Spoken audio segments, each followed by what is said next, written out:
ಹಾಂ ಕೈದಿಗಳು ಅಲ್ಲಿ ಬೀಡಿ ಸಿಗರೇಟು ಗುಟ್ಕಾ ಗಾಂಜಾ ಎಲ್ಲ ಗುಡ್ಡೆ ಗುಡ್ಡೆ ಹಾಕ್ಕೊಂಡಿದ್ದಾರೆ. ಕೆಲವು ಕೈದಿಗಳು ಮಾಸ್ಕ್ ಹಾಕೊಂಡು ಅದನ್ನು ವಿಡಿಯೋ ಮಾಡಿ ವೈರಲ್ ಆಗ್ತಾ ಇದೆ ಸರ್. ಏನೇ ಕ್ರಮ ತೆಗೆದುಕೊಂಡ್ರು ಏನೂ ಆಗ್ತಾ ಇಲ್ಲ ಅಂತ. ನಾನು ಇಲ್ಲ ಡಿ ಜಿ ಪ್ರೆಸೆನ್ಸಿಗೆ ಮಾತಾಡ್ತೀನಿ. ಅದು ನಿಜವೇ ಆಗಿದ್ದರೆ ಯಾರೆಲ್ಲ ಸಂಬಂಧಪಟ್ಟವರು ಅಲ್ಲಿ ಏನು ಸೂಪರಿಂಟೆಂಡೆಂಟ್ ಇದ್ದಾರೆ ಮತ್ತು ಜೈಲರ್ಸ್ಗಳಿದ್ದಾರೆ ಅವ್ರ ಮೇಲೆ ಕ್ರಮ ತಗೋಬೇಕಾಗುತ್ತೆ. ನಾನು ಅದನ್ನು ವಿಚಾರ ಮಾಡಿ ತಕ್ಷಣ ಅದಕ್ಕೆ ಏನು ಕ್ರಮ ತಗೊಳ್ಬೇಕು ಅದನ್ನು ತಗೊಳ್ತೀವಿ.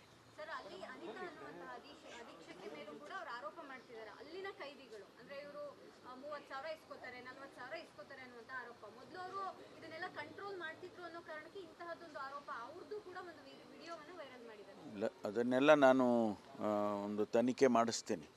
ಡಿ ಜಿ ಅವರಿಗೆ ಹೇಳಿಬಿಟ್ಟು ಅದನ್ನು ತನಿಖೆ ಮಾಡಿಸಿ ಸತ್ಯನೇ ಆದರೆ ಅವ್ರ ಮೇಲೆ ಕ್ರಮ ತಗೊಳ್ಳೋಕ್ಕೆ ಆದೇಶ ಮಾಡ್ತೀನಿ. ಕೋಲಾರದಲ್ಲಿ ಮುನಿಯಪ್ಪನವರನ್ನು ಹೇಳಿದ್ದಾರೆ ಸರ್, ಅಧಿಕಾರ ಹಂಚಿಕೆ ಮಾತುಕತೆ ಆಗಿರೋದು ಹೌದು, ಡಿ ಕೆ ಶಿವಕುಮಾರ್ ಹೇಳಿರೋದು ನಿಜ ಅಂತ ಹೇಳಿದ್ದಾರೆ ಸರ್. ನನಗೆ ಗೊತ್ತಿಲ್ಲಪ್ಪ ಅವ್ರು ಯಾರ್ಯಾರೇನೆಲ್ಲ ಎಲ್ಲೆಲ್ಲಿ ಮಾಹಿತಿಗಳು ತೊಗೊಂಡಿದ್ದಾರ ಗೊತ್ತಿಲ್ಲ. ಮುನಿಯಪ್ಪನವ್ರಿಗೆ ಅವರು ಗೊತ್ತಿರ್ಬೋದು, ನನಗಿನ್ನ ಹೆಚ್ಚಾಗಿ ಮುನಿಯಪ್ಪನವ್ರಿಗೆ ಮಾಹಿತಿ ಇರ್ಬೋದು ಅಂತ ಅಂದ್ಕೊಳ್ತೀನಿ. ಸಚಿವರೊಬ್ಬರು ಬಹಿರಂಗವಾಗಿ ಮಾತಾಡ್ತಾರೆ ಅಂತಂದರೆ ಅದು ಅಧ್ಯಕ್ಷರು, ಮುಖ್ಯಮಂತ್ರಿಗಳು, ಹೈಕಮಾಂಡು ಅವರೆಲ್ಲ ಇದ್ದಾರೆ. ನಮ್ಮಲ್ಲಿ ಹೈಕಮಾಂಡು ಏನು ತೀರ್ಮಾನ ಮಾಡುತ್ತೋ ಅಂತಿಮವಾಗಿ, ನಾನು ಮೊನ್ನೆನೂ ಅವತ್ತು ಹೇಳಿದಾಗ ನಾನು ಹೇಳಿಕೆ ಕೊಡುವಾಗಲೂ ಹೇಳಿದ್ದೇನೆ, ಹೈಕಮಾಂಡ್ ಅಂತಿಮ ಅಂತ. ಸರ್, ಮುಡಾ ಸಂಬಂಧಪಟ್ಟಂಗೆ ಮತ್ತೊಂದು ಸ್ಫೋಟಕ ಮಾಹಿತಿ ಏನಂದರೆ 3,000ಕ್ಕೆ ಬರೀ 3,000ಕ್ಕೆ 23 ಸೈಟ್ಗಳನ್ನು ಇಲ್ಲಿಗಲ್ ಆಗಿ ಮಾರಾಟ ಮಾಡಿದಾರಂತೆ ದಿನೇಶು ಮತ್ತು ರಿಯಲ್ ಎಸ್ಟೇಟ್ ಉದ್ಯಮಿ ಮಂಜುನಾಥ್ ಅವರಿಗೆ. ಇಲ್ಲ, ನನಗೆ ಅದು ಮಾಹಿತಿ ಇಲ್ಲ. ಪ್ರತಿದಿನವೂ ಒಂದೊಂದು ಮಾಹಿತಿಗಳು ಬರ್ತಾ ಇದ್ದಾವೆ ಸರ್. ಅದೇ ಅದಕ್ಕೆ ಈಗ ತನಿಖೆ ಲೋಕಾಯುಕ್ತದವರು ಮಾಡ್ತಾ ಇದ್ದಾರೆ ಮತ್ತು ಈಗ ಇಡಿನವರು ಕೂಡ ಅವರು ಏನೋ ಒಂದಷ್ಟು ಮಾಹಿತಿಯನ್ನು ಕಲೆ ಹಾಕಿ ಅವರು ಕೂಡ ಲೋಕಾಯುಕ್ತದವರಿಗೆ ತಿಳಿಸಿದ್ದಾರೆ, ಪತ್ರ ಬರೆದಿದ್ದಾರೆ. ಈ ಮಧ್ಯೆ ದಿನನಿತ್ಯದಲ್ಲಿ ಮಾಹಿತಿಗಳು ಬರ್ತಾ ಇದೆ ಅಂಥೇಳಿ ನಾವುಗಳೆಲ್ಲ ರಿಯಾಕ್ಟ್ ಮಾಡೋದು ಅಷ್ಟೊಂದು ಸೂಕ್ತ ಅಲ್ಲ. ತನಿಖಾ ಸಂಸ್ಥೆಗಳು ಏನು ಮಾಡ್ತಾ ಇದ್ದಾವೆ ಅವರೆಲ್ಲ ಗಮನಿಸ್ಕೊಳ್ತಾರೆ ಇದನ್ನೆಲ್ಲ.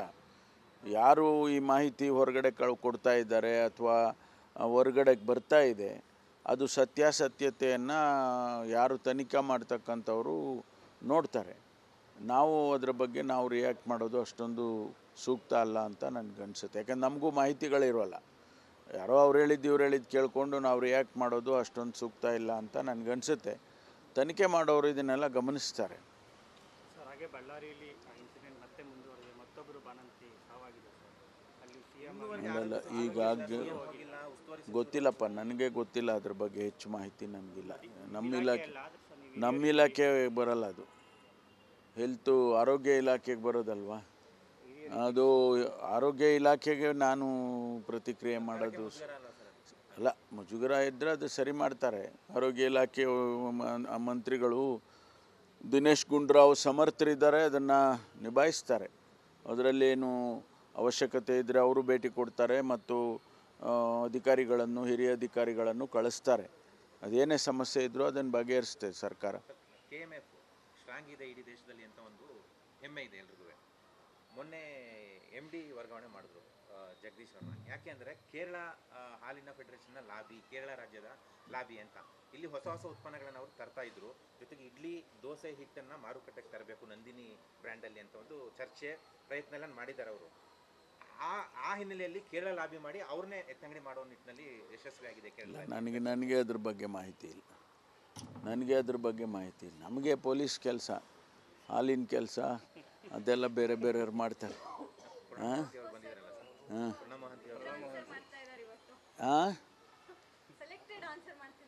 ಇಲ್ಲಮ್ಮ, ನಾನು ಎಲ್ಲದಕ್ಕೂ ನಾನೇ ಉತ್ತರ ಕೊಡೋಕ್ಕೆ ಹೆಂಗಾಗುತ್ತೆ? ಸೀನಿಯರ್ ಇರ್ಬೋದು, ಸೀನಿಯರ್ ಇರ್ಬೋದು, ವಿಚಾರಗಳು ಕೂಡ ಕೆಲವು ಗೊತ್ತಿರುತ್ತೆ, ಸಂಪೂರ್ಣ ಗೊತ್ತಿರೋದಿಲ್ಲ ನಮಗೆ. ಆ ಮಾಹಿತಿಗಳು ಸಂಪೂರ್ಣವಾಗಿ ಇಲ್ಲದೇ ಇರುವಾಗ ನಾನು ಪ್ರತಿಕ್ರಿಯೆ ಮಾಡಿ ಅದಕ್ಕೆ ಮತ್ತೊಂದು ಅರ್ಥ ಬರೋವಂಥ ರೀತಿಯಲ್ಲಿ ಮಾಡೋಕ್ಕೆ ತಯಾರಿಲ್ಲ ನಾನು. ಇಲ್ಲ ಮೇಜರ್ ಏನಿಲ್ಲ. ಅವರು ನಮ್ಮ ನಕ್ಸಲ್ಸು ಸರೆಂಡರ್ ಆಗೋ ವಿಚಾರದಲ್ಲಿ ಚರ್ಚೆ ಮಾಡೋಕ್ಕೆ ಬಂದಿದ್ದರು. ಕೆಲವು ಸೂಚನೆಗಳನ್ನು ಕೊಟ್ಟಿದ್ದೇನೆ. ಏಕೆಂದರೆ ಅವರು ನಾವು ಸರೆಂಡರ್ ಮಾಡಿಸ್ಕೊಳ್ಳೋದೇ ಉತ್ತಮ. ಈಗ ಅವರು ಗುಂಡು ಹಾಕ್ತಾರೆ, ನಮ್ಮವರು ಗುಂಡು ಹಾಕ್ತಾರೆ, ಇದೆಲ್ಲ ಅದಕ್ಕೆ ಜೊತೆಗೆ ಅದನ್ನೆಲ್ಲ ಬದಿಗೊತ್ತಿ ಸರೆಂಡರ್ ಮಾಡ್ಕೊಳ್ಳೋದಕ್ಕೆ ಪ್ರಯತ್ನ ಮಾಡಿ ಅಂತೇಳಿ ಹಿಂದೆನೇ ನಾನು ಹೇಳಿದ್ದೆ. ಆ ವಿಚಾರದಲ್ಲಿ ಮಾತಾಡೋಕ್ಕೆ ಬಂದಿದ್ದೆ. ಹೌದೌದು, ನಾವು ಈಗಾಗಲೇ ಓಪನ್ ಕಾಲ್ ಕೊಟ್ಟಿದ್ದೇವೆ ಮತ್ತು ಇಲಾಖೆಯವರು ಕೂಡ ಅವರನ್ನು ಬೇರೆ ಬೇರೆ ರೀತಿಯಲ್ಲಿ ಕಾಂಟ್ಯಾಕ್ಟ್ ಮಾಡಿ ಅವರನ್ನು ಸರೆಂಡರ್ ಆಗಿ ನೀವು ಅಂತ ಹೇಳೋದಕ್ಕೂ ಕೂಡ ಪ್ರಯತ್ನ ಮಾಡ್ತಿದ್ದಾರೆ.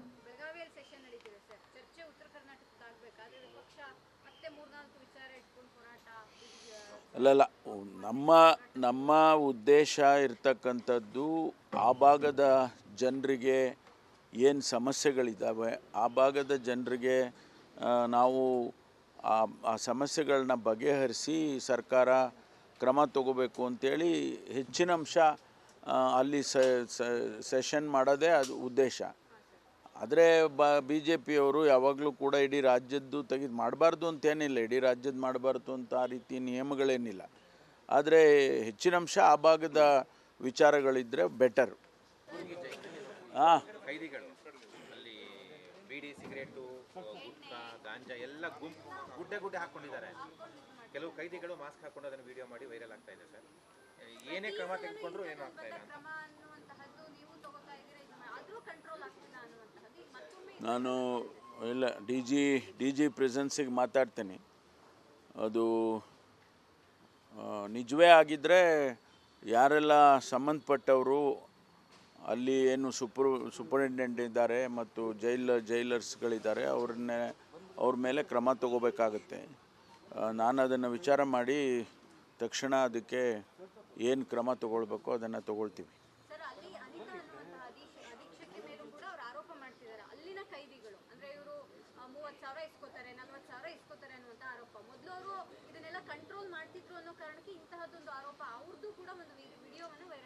ಇಲ್ಲ, ಅದನ್ನೆಲ್ಲ ನಾನು ಒಂದು ತನಿಖೆ ಮಾಡಿಸ್ತೀನಿ. DG ಅವರಿಗೆ ಹೇಳಿಬಿಟ್ಟು ಅದನ್ನು ತನಿಖೆ ಮಾಡಿಸಿ ಸತ್ಯನೇ ಆದರೆ ಅವ್ರ ಮೇಲೆ ಕ್ರಮ ತಗೊಳ್ಳೋಕ್ಕೆ ಆದೇಶ ಮಾಡ್ತೀನಿ. ಕೋಲಾರದಲ್ಲಿ ಮುನಿಯಪ್ಪನವರನ್ನು ಹೇಳಿದ್ದಾರೆ ಸರ್, ಅಧಿಕಾರ ಹಂಚಿಕೆ ಮಾತುಕತೆ ಆಗಿರೋದು ಹೌದು, DK ಶಿವಕುಮಾರ್ ಹೇಳಿರೋದು ನಿಜ ಅಂತ ಹೇಳಿದ್ದಾರೆ ಸರ್. ನನಗೆ ಗೊತ್ತಿಲ್ಲಪ್ಪ ಅವ್ರು ಯಾರ್ಯಾರೇನೆಲ್ಲ ಎಲ್ಲೆಲ್ಲಿ ಮಾಹಿತಿಗಳು ತೊಗೊಂಡಿದ್ದಾರೆ ಗೊತ್ತಿಲ್ಲ. ಮುನಿಯಪ್ಪನವ್ರಿಗೆ ಅವರು ಗೊತ್ತಿರ್ಬೋದು, ನನಗಿನ್ನ ಹೆಚ್ಚಾಗಿ ಮುನಿಯಪ್ಪನವ್ರಿಗೆ ಮಾಹಿತಿ ಇರ್ಬೋದು ಅಂತ ಅಂದ್ಕೊಳ್ತೀನಿ. ಸಚಿವರೊಬ್ಬರು ಬಹಿರಂಗವಾಗಿ ಮಾತಾಡ್ತಾರೆ ಅಂತಂದರೆ ಅದು ಅಧ್ಯಕ್ಷರು, ಮುಖ್ಯಮಂತ್ರಿಗಳು, ಹೈಕಮಾಂಡು ಅವರೆಲ್ಲ ಇದ್ದಾರೆ. ನಮ್ಮಲ್ಲಿ ಹೈಕಮಾಂಡು ಏನು ತೀರ್ಮಾನ ಮಾಡುತ್ತೋ ಅಂತಿಮವಾಗಿ, ನಾನು ಮೊನ್ನೆನೂ ಅವತ್ತು ಹೇಳಿದಾಗ ನಾನು ಹೇಳಿಕೆ ಕೊಡುವಾಗಲೂ ಹೇಳಿದ್ದೇನೆ, ಹೈಕಮಾಂಡ್ ಅಂತಿಮ ಅಂತ. ಸರ್, ಮುಡಾ ಸಂಬಂಧಪಟ್ಟಂಗೆ ಮತ್ತೊಂದು ಸ್ಫೋಟಕ ಮಾಹಿತಿ ಏನಂದರೆ 3,000ಕ್ಕೆ ಬರೀ 3,000ಕ್ಕೆ 23 ಸೈಟ್ಗಳನ್ನು ಇಲ್ಲಿಗಲ್ ಆಗಿ ಮಾರಾಟ ಮಾಡಿದಾರಂತೆ ದಿನೇಶು ಮತ್ತು ರಿಯಲ್ ಎಸ್ಟೇಟ್ ಉದ್ಯಮಿ ಮಂಜುನಾಥ್ ಅನ್ನೋರಿಗೆ. ಇಲ್ಲ, ನನಗೆ ಅದು ಮಾಹಿತಿ ಇಲ್ಲ. ಪ್ರತಿದಿನವೂ ಒಂದೊಂದು ಮಾಹಿತಿಗಳು ಬರ್ತಾ ಇದ್ದಾವೆ ಸರ್. ಅದೇ ಅದಕ್ಕೆ ಈಗ ತನಿಖೆ ಲೋಕಾಯುಕ್ತದವರು ಮಾಡ್ತಾ ಇದ್ದಾರೆ ಮತ್ತು ಈಗ EDನವರು ಕೂಡ ಅವರು ಏನೋ ಒಂದಷ್ಟು ಮಾಹಿತಿಯನ್ನು ಕಲೆ ಹಾಕಿ ಅವರು ಕೂಡ ಲೋಕಾಯುಕ್ತದವರಿಗೆ ತಿಳಿಸಿದ್ದಾರೆ, ಪತ್ರ ಬರೆದಿದ್ದಾರೆ. ಈ ಮಧ್ಯೆ ದಿನನಿತ್ಯದಲ್ಲಿ ಮಾಹಿತಿಗಳು ಬರ್ತಾ ಇದೆ ಅಂಥೇಳಿ ನಾವುಗಳೆಲ್ಲ ರಿಯಾಕ್ಟ್ ಮಾಡೋದು ಅಷ್ಟೊಂದು ಸೂಕ್ತ ಅಲ್ಲ. ತನಿಖಾ ಸಂಸ್ಥೆಗಳು ಏನು ಮಾಡ್ತಾ ಇದ್ದಾವೆ ಅವರೆಲ್ಲ ಗಮನಿಸ್ಕೊಳ್ತಾರೆ ಇದನ್ನೆಲ್ಲ. ಯಾರು ಈ ಮಾಹಿತಿ ಹೊರಗಡೆ ಕೊಡ್ತಾ ಇದ್ದಾರೆ ಅಥವಾ ಹೊರಗಡೆಗೆ ಬರ್ತಾ ಇದೆ ಅದು ಸತ್ಯಾಸತ್ಯತೆಯನ್ನು ಯಾರು ತನಿಖೆ ಮಾಡ್ತಕ್ಕಂಥವರು ನೋಡ್ತಾರೆ. ನಾವು ಅದರ ಬಗ್ಗೆ ನಾವು ರಿಯಾಕ್ಟ್ ಮಾಡೋದು ಅಷ್ಟೊಂದು ಸೂಕ್ತ ಅಲ್ಲ ಅಂತ ನನಗನ್ಸುತ್ತೆ. ಯಾಕಂದ್ರೆ ನಮಗೂ ಮಾಹಿತಿಗಳಿರೋಲ್ಲ. ಯಾರೋ ಅವ್ರು ಹೇಳಿದ್ದು ಇವ್ರು ಹೇಳಿದ್ದು ಕೇಳಿಕೊಂಡು ನಾವು ರಿಯಾಕ್ಟ್ ಮಾಡೋದು ಅಷ್ಟೊಂದು ಸೂಕ್ತ ಇಲ್ಲ ಅಂತ ನನಗನ್ಸುತ್ತೆ. ತನಿಖೆ ಮಾಡೋರು ಇದನ್ನೆಲ್ಲ ಗಮನಿಸ್ತಾರೆ. ಸರ್, ಹಾಗೆ ಬಳ್ಳಾರಿಯಲ್ಲಿ ಇನ್ಸಿಡೆಂಟ್ ಮತ್ತೆ ಮುಂದುವರೆದಿದೆ, ಮತ್ತೊಬ್ಬರು ಬಾಣಂತಿ ಸಾವಾಗಿದೆ ಸರ್. ಅಲ್ಲಿ CM ಈಗಾಗಿ ಗೊತ್ತಿಲ್ಲಪ್ಪ, ನನಗೆ ಗೊತ್ತಿಲ್ಲ ಅದ್ರ ಬಗ್ಗೆ ಹೆಚ್ಚು ಮಾಹಿತಿ ನನಗಿಲ್ಲ. ನಮ್ಮ ಇಲಾಖೆ ಬರಲ್ಲ, ಅದು ಆರೋಗ್ಯ ಇಲಾಖೆಗೆ ಬರೋದಲ್ವಾ. ಅದು ಆರೋಗ್ಯ ಇಲಾಖೆಗೆ ನಾನು ಪ್ರತಿಕ್ರಿಯೆ ಮಾಡೋದು ಅಲ್ಲ. ಮುಜುಗರ ಇದ್ದರೆ ಅದು ಸರಿ ಮಾಡ್ತಾರೆ. ಆರೋಗ್ಯ ಇಲಾಖೆ ಮಂತ್ರಿಗಳು ದಿನೇಶ್ ಗುಂಡೂರಾವ್ ಸಮರ್ಥರಿದ್ದಾರೆ, ಅದನ್ನು ನಿಭಾಯಿಸ್ತಾರೆ. ಅದರಲ್ಲೇನು ಅವಶ್ಯಕತೆ ಇದ್ದರೆ ಅವರು ಭೇಟಿ ಕೊಡ್ತಾರೆ ಮತ್ತು ಅಧಿಕಾರಿಗಳನ್ನು, ಹಿರಿಯ ಅಧಿಕಾರಿಗಳನ್ನು ಕಳಿಸ್ತಾರೆ. ಅದೇನೇ ಸಮಸ್ಯೆ ಇದ್ದರೂ ಅದನ್ನು ಬಗೆಹರಿಸ್ತದೆ ಸರ್ಕಾರ. KMF ಸ್ಟ್ರಾಂಗ್ ಇದೆ ಇಡೀ ದೇಶದಲ್ಲಿ ಅಂತ ಒಂದು ಹೆಮ್ಮೆ ಇದೆ ಎಲ್ರಿಗೂ. ಮೊನ್ನೆ MD ವರ್ಗಾವಣೆ ಮಾಡಿದ್ರು ಜಗದೀಶ್ ಶರ್ಮಾ. ಯಾಕೆ ಅಂದರೆ ಕೇರಳ ಹಾಲಿನ ಫೆಡರೇಷನ್ನ ಲಾಬಿ, ಕೇರಳ ರಾಜ್ಯದ ಲಾಬಿ ಅಂತ. ಇಲ್ಲಿ ಹೊಸ ಹೊಸ ಉತ್ಪನ್ನಗಳನ್ನು ಅವರು ತರ್ತಾ ಇದ್ರು. ಜೊತೆಗೆ ಇಡ್ಲಿ, ದೋಸೆ ಹಿಟ್ಟನ್ನು ಮಾರುಕಟ್ಟೆಗೆ ತರಬೇಕು ನಂದಿನಿ ಬ್ರ್ಯಾಂಡಲ್ಲಿ ಅಂತ ಒಂದು ಚರ್ಚೆ, ಪ್ರಯತ್ನ ಎಲ್ಲ ಮಾಡಿದ್ದಾರೆ ಅವರು. ಆ ಹಿನ್ನೆಲೆಯಲ್ಲಿ ಕೇರಳ ಲಾಬಿ ಮಾಡಿ ಅವ್ರನ್ನೇ ಎತ್ತಂಗಡಿ ಮಾಡೋ ನಿಟ್ಟಿನಲ್ಲಿ ಯಶಸ್ವಿಯಾಗಿದೆ ಕೇರಳ. ನನಗೆ ಅದ್ರ ಬಗ್ಗೆ ಮಾಹಿತಿ ಇಲ್ಲ. ನಮಗೆ ಪೊಲೀಸ್ ಕೆಲಸ, ಹಾಲಿನ ಕೆಲಸ ಅದೆಲ್ಲ ಬೇರೆ ಬೇರೆಯವ್ರು ಮಾಡ್ತಾರೆ. ಹಾಂ ಹಾಂ ಹಾಂ ಇಲ್ಲಮ್ಮ, ನಾನು ಎಲ್ಲದಕ್ಕೂ ನಾನೇ ಉತ್ತರ ಕೊಡೋಕ್ಕೆ ಹೆಂಗಾಗುತ್ತೆ? ಸೀನಿಯರ್ ಇರ್ಬೋದು, ಸೀನಿಯರ್ ಇರ್ಬೋದು, ವಿಚಾರಗಳು ಕೂಡ ಕೆಲವು ಗೊತ್ತಿರುತ್ತೆ, ಸಂಪೂರ್ಣ ಗೊತ್ತಿರೋದಿಲ್ಲ ನಮಗೆ. ಆ ಮಾಹಿತಿಗಳು ಸಂಪೂರ್ಣವಾಗಿ ಇಲ್ಲದೆ ಇರುವಾಗ ನಾನು ಪ್ರತಿಕ್ರಿಯೆ ಮಾಡಿ ಅದಕ್ಕೆ ಮತ್ತೊಂದು ಅರ್ಥ ಬರೋವಂಥ ರೀತಿಯಲ್ಲಿ ಮಾಡೋಕ್ಕೆ ತಯಾರಿಲ್ಲ ನಾನು. ಇಲ್ಲ ಮೇಜರ್ ಏನಿಲ್ಲ. ಅವರು ನಮ್ಮ ನಕ್ಸಲ್ಸು ಸರೆಂಡರ್ ಆಗೋ ವಿಚಾರದಲ್ಲಿ ಚರ್ಚೆ ಮಾಡೋಕ್ಕೆ ಬಂದಿದ್ದರು. ಕೆಲವು ಸೂಚನೆಗಳನ್ನು ಕೊಟ್ಟಿದ್ದೇನೆ. ಏಕೆಂದರೆ ಅವರು ನಾವು ಸರೆಂಡರ್ ಮಾಡಿಸ್ಕೊಳ್ಳೋದೇ ಉತ್ತಮ. ಈಗ ಅವರು ಗುಂಡು ಹಾಕ್ತಾರೆ, ನಮ್ಮವರು ಗುಂಡು ಹಾಕ್ತಾರೆ, ಇದೆಲ್ಲ ಅದಕ್ಕೆ ಜೊತೆಗೆ ಅದನ್ನೆಲ್ಲ ಬದಿಗೊತ್ತಿ ಸರೆಂಡರ್ ಮಾಡ್ಕೊಳ್ಳೋದಕ್ಕೆ ಪ್ರಯತ್ನ ಮಾಡಿ ಅಂತೇಳಿ ಹಿಂದೆನೇ ನಾನು ಹೇಳಿದ್ದೆ. ಆ ವಿಚಾರದಲ್ಲಿ ಮಾತಾಡೋಕ್ಕೆ ಬಂದಿದ್ದೆ. ಹೌದೌದು, ನಾವು ಈಗಾಗಲೇ ಓಪನ್ ಕಾಲ್ ಕೊಟ್ಟಿದ್ದೇವೆ ಮತ್ತು ಇಲಾಖೆಯವರು ಕೂಡ ಅವರನ್ನು ಬೇರೆ ಬೇರೆ ರೀತಿಯಲ್ಲಿ ಕಾಂಟ್ಯಾಕ್ಟ್ ಮಾಡಿ ಅವರನ್ನು ಸರೆಂಡರ್ ಆಗಿ ನೀವು ಅಂತ ಹೇಳೋದಕ್ಕೂ ಕೂಡ ಪ್ರಯತ್ನ ಮಾಡ್ತಿದ್ದಾರೆ.